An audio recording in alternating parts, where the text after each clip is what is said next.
Ngantar systems thinking. Sistem merupakan sebuah kata yang sudah tidak asing lagi bagi telinga kita.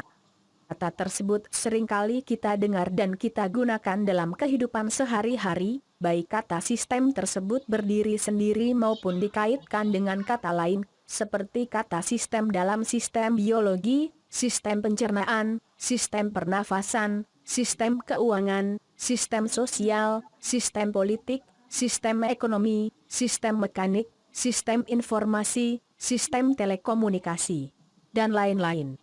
Jika kita merujuk pada berbagai literatur yang ada, terminologi sistem dapat diartikan dan diinterpretasikan berbeda-beda bergantung pada konteks kata tersebut kita gunakan. Sistem, ada yang mengartikannya sebagai suatu prosedur atau suatu proses, ada yang menjelaskannya sebagai suatu pengendalian, ada juga yang menginterpretasikannya sebagai suatu jaringan, suatu metode, suatu paket pemrosesan data berbasis komputer, dan lain-lain. Sekarang, marilah kita lihat contoh-contoh sistem tersebut mulai dari sistem biologi. Dalam sistem biologi misalnya, kita mengenal istilah atom, molekul, sel, tumbuhan, dan binatang sebagai sistem.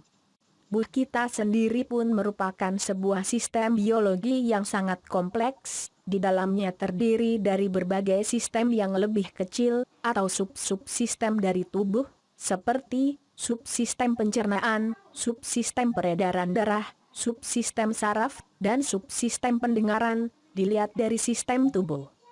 Jika pandangan kita perluas dengan sistem-sistem yang ada di luar tubuh kita, maka kita akan mendapatkan adanya sistem yang lebih besar lagi, suprasistem dari sistem tubuh, seperti sistem sosial, sistem masyarakat, dan sistem alam.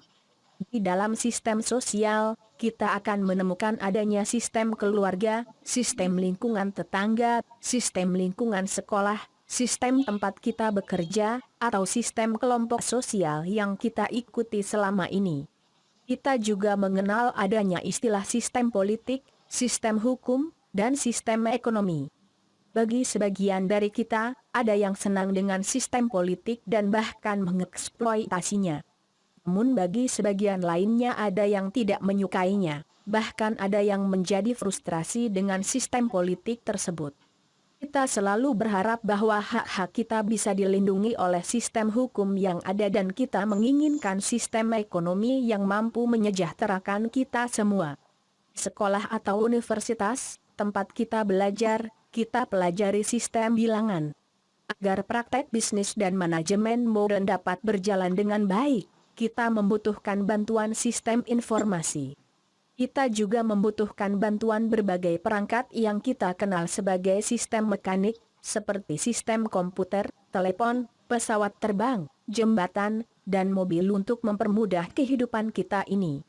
Bahkan pada saat ini, hidup tanpa sistem telekomunikasi dan informasi agaknya sulit untuk bisa kita bayangkan. Selanjutnya jika kita mencoba untuk merenung sejenak, ternyata selama ini tanpa kita sadari, kita senantiasa menggunakan, memengaruhi, dan bahkan dipengaruhi oleh berbagai sistem yang telah disebutkan sebelumnya.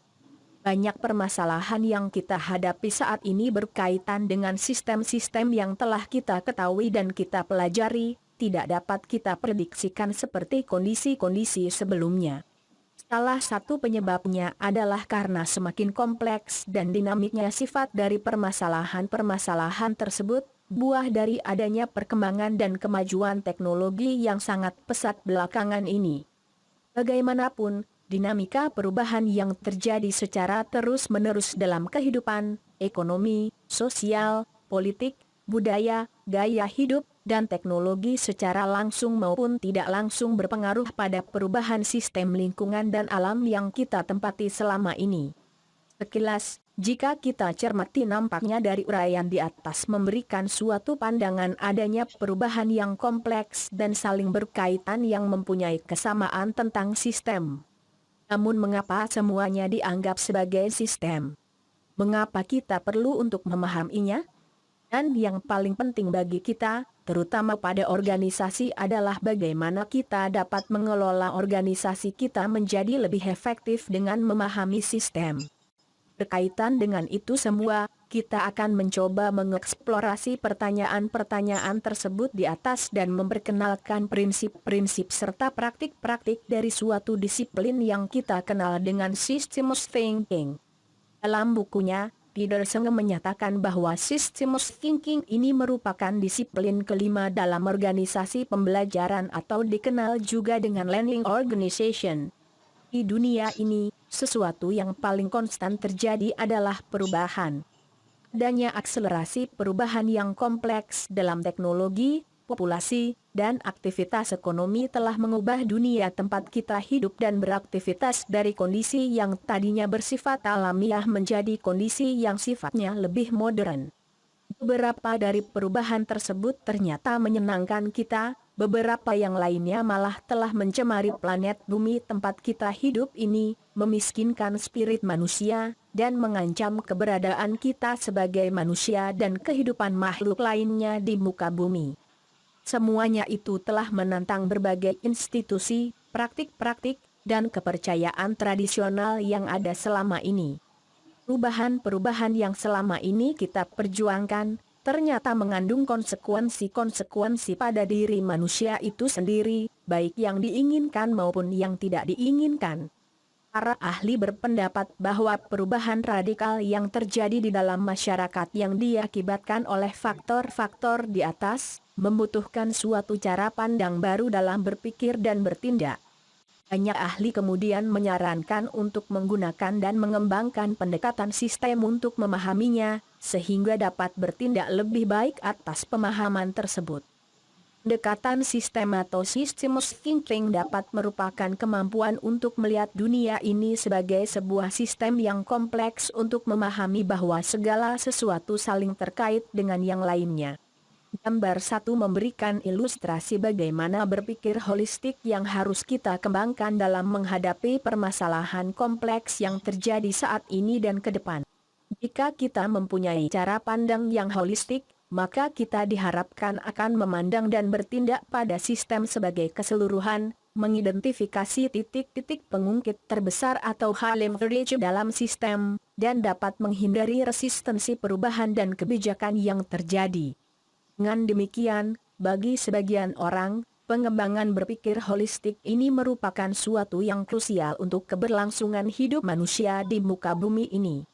Selanjutnya, tantangan yang ada di depan adalah bagaimana memindahkan dari generalisasi tentang akselerasi belajar dan Systems Thinking ke dalam perangkat dan proses yang membantu untuk memahami kompleksitas, merancang kebijakan-kebijakan operasional yang lebih baik, dan panduan perubahan dalam sistem dari organisasi yang paling kecil sampai pada planet bumi sebagai keseluruhan.